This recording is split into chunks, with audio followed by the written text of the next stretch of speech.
Question. Why the people suffer hypertension?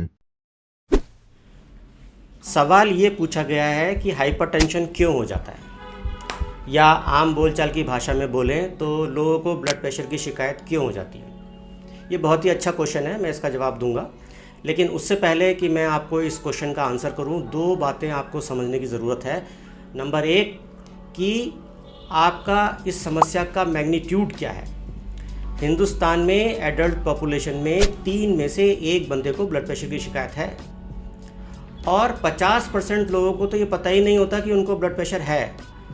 और जो 50% जिनको ये पता नहीं होता कि उनको ब्लड प्रेशर है, और जब वो ब्लड प्रेशर अपना चेक कराते हैं तो ये पता लगता है कि वो अनकंट्रोल्ड ब्लड प्रेशर है। जिनको पता है कि वो ब्लड प्रेशर में हैं और वो अपना डॉक्टर के साथ इलाज करा रहे हैं, उसमें से भी केवल और केवल 40% लोग ऐसे हैं जिनको कि एडिक्वेट ब्लड प्रेशर कंट्रोल होता है। तो ये एक इम्पॉर्टेंट बात है कि आपको समझना है कि इसका मैग्नीट्यूड क्या है। दूसरा, हम कब ये लेबल करें किसी भी पेशेंट को कि उसको ब्लड प्रेशर है या नहीं है। तो इसके लिए जो एक रीडिंग रखी गई है, that is 140/90। Systolic blood pressure अगर आपका 140 से ज़्यादा है, या डायस्टोलिक ब्लड प्रेशर आपका 90 से ज़्यादा है, तो आपको ब्लड प्रेशर की शिकायत है। अब ये जो 140/90 है, ये थोड़ा एज के साथ वेरी करता है, लेकिन हम मोटे तौर पर समझने की बात करें तो अगर इतना ब्लड प्रेशर आपका आ रहा है तो आपको ब्लड प्रेशर की कैटेगरी में रखा जाएगा।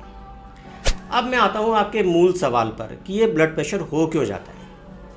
देखिए, ब्लड प्रेशर होने के 2 बहुत बड़े कारण हैं। पहला कारण है प्राइमरी एसेंशियल हाइपरटेंशन, जिस कैटेगरी में 95% लोग आते हैं, और दूसरा कारण है सेकेंडरी हाइपरटेंशन, जो किसी न किसी बीमारी के कारण या किसी न किसी ऑर्गन फेलियर के कारण आपके अंदर होता है, और इस कैटेगरी में केवल 5% लोग आते हैं। तो जो 95% केसेस आते हैं, इसके अंदर या तो कभी कभी कोई कारण नहीं मिलता, या फिर कुछ जेनेटिक फैक्टर्स होते हैं जिनकी वजह से आपको ब्लड प्रेशर है, या फिर कुछ एनवायरमेंटल फैक्टर्स होते हैं, या कुछ आपके हैबिचुअल फैक्टर्स होते हैं जिनकी वजह से आपको ब्लड प्रेशर की शिकायत होती है। और ये एक डेटा लिया जाता है, बहुत सारे ऐसे पेशेंट्स का डेटा इकट्ठा करते हैं, फिर कुछ स्टैटिशियंस आते हैं, फिर वो कुछ फार्मूला लगाते हैं और उसमें कोरिलेशन इस्टेब्लिश किया जाता है। तो कुछ ऐसी चीज़ें हैं जिनसे ये इस्टेब्लिश हो चुका है कि अगर आप ये कर रहे हैं तो ब्लड प्रेशर होना आपका ज़रूरी है, जिसमें से कुछ इंपॉर्टेंट चीज़ें हैं। नंबर 1 जिसको बोलते हैं ओबेसिटी, नंबर 2 है स्लीप अपनिया, तीसरा है हाई सॉल्ट डाइट, चौथा है low potassium diet, alcohol consumption, smoking, और कुछ मेडिसिन्स अगर आप ले रहे हैं जिनकी वजह से आपको हाइपरटेंशन हो सकता है। 95% लोग इसी कैटेगरी में फॉल करते हैं। दूसरा इंपॉर्टेंट कारण है सेकेंडरी हाइपरटेंशन का, जिसके अंदर केवल और केवल 5% लोग होते हैं, और जो किसी न किसी बीमारी के कारण होता है। जैसे फॉर एग्जांपल, अगर आपकी किडनी में प्रॉब्लम है तो आपको हाइपरटेंशन होगा, तो आप हाइपरटेंशन को तो ट्रीट करेंगे ही करेंगे, लेकिन जब तक प्राइमरी कॉज किडनी को ट्रीट नहीं किया जाएगा तब तक आपका हाइपरटेंशन कंट्रोल में नहीं आएगा। कुछ आर्च ऑफ एओर्टा, आपका जो ब्लड है वो एक पूरे मोटी ट्यूब के द्वारा पूरी बॉडी में फेंका जाता है, जिसको आर्च ऑफ एओर्टा कहते हैं। अगर उसमें कहीं नकल आ गई, उसमें कहीं डेंट आ गया है, तो वो भी आपको करेक्ट करने की ज़रूरत है। अगर प्रेगनेंसी है तो प्रेगनेंसी के साथ भी कभी कभी हाइपरटेंशन बढ़ जाता है। और भी कुछ बीमारियां हैं, जैसे कुशिंग सिंड्रोम है, प्राइमरी हाइपर एल्डोस्टेरोनिज्म है, फियोक्रोमोसाइटोमा है, प्रेगनेंसी इंड्यूस्ड हाइपरटेंशन है। अब आप कहेंगे डॉक्टर रस्तोगी, आप तो इतनी बड़ी बड़ी टर्म्स लेके हमको डरा रहे हैं। नहीं, मेरा डराने का कोई मतलब नहीं है। मैं सिर्फ आपको इतना कहता हूँ कि ये सब चीज़ें मेडिकल स्टूडेंट्स को, डॉक्टर्स को समझने की ज़रूरत है, इन्वेस्टिगेशन करने की ज़रूरत है कि आप में कौन सा ब्लड प्रेशर है, आप किस कैटेगरी में फॉल करते हैं, 95% में फॉल करते हैं या 5% में फॉल करते हैं। लेकिन आपको क्या जानना है, आपको सिर्फ इतना जानना है कि अगर आप अपने आप से 3 क्वेश्चंस पूछें तो वो आपके लिए सफिशेंट है। वो 3 क्वेश्चंस क्या होने चाहिए। नंबर पहला, कि क्या आपने अपना ब्लड प्रेशर चेक करवाया है।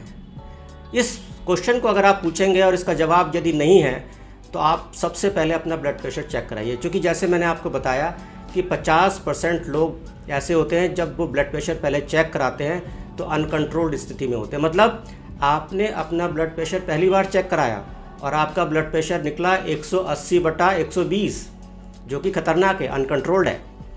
दूसरा क्वेश्चन आपको पूछना चाहिए कि क्या आपको ब्लड प्रेशर है और आप मेडिसिन ले रहे हैं। बहुत अच्छी बात है, डॉक्टर्स ने प्रिस्क्राइब की हैं, आप मेडिसिन ले रहे हैं। तीसरा कि जब आप मेडिसिन ले रहे हैं तो आपका ब्लड प्रेशर कंट्रोल्ड है या नहीं है। तो अगर आपका मेडिसिन लेने के बाद भी ब्लड प्रेशर कंट्रोल नहीं है तो ये पुअर कंप्लाइंस है आपकी दवाई लेने की, और डॉक्टर्स ने जो दवाई प्रिस्क्राइब की है उसमें कहीं ना कहीं कुछ कमी है, जिसकी वजह से आपका ब्लड प्रेशर दवाई लेने के बाद भी ठीक नहीं है, जो एक अच्छी स्थिति नहीं है। हाई ब्लड प्रेशर आपके जो हार्ट है उसकी एफिशिएंसी को धीरे धीरे खाता रहता है, और हाई ब्लड प्रेशर जो आपकी धमनियाँ हैं, आर्टरीज़ हैं, उसकी जो इंटरनल लेयर है, जिसको हम इंटरनल लेयर बोलते हैं, वो इंटरनल लेयर को धीरे धीरे खाती रहती है और आपकी आर्टरीज़ को डैमेज करती है, जो कि आपकी लाइफ के लिए भी कभी कभी खतरा बन सकती हैं।